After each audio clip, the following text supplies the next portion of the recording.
guys, tag-ulan na naman. Tapos pupunta na naman kami sa palengke dahil wala naman nga ning bago.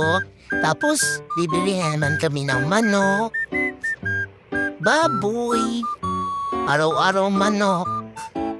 Tutubuan na kami ng pakpak.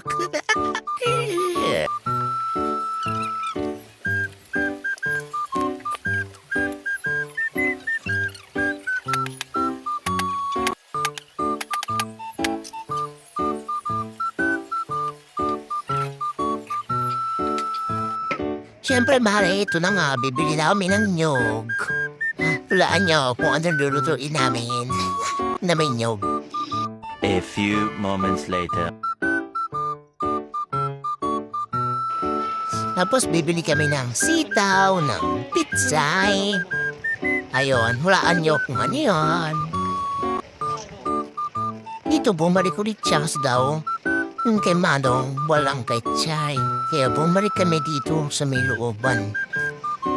At yun, napauwi na rin kami. Thank you guys sa mga nanonood. Follow to follow today, guys.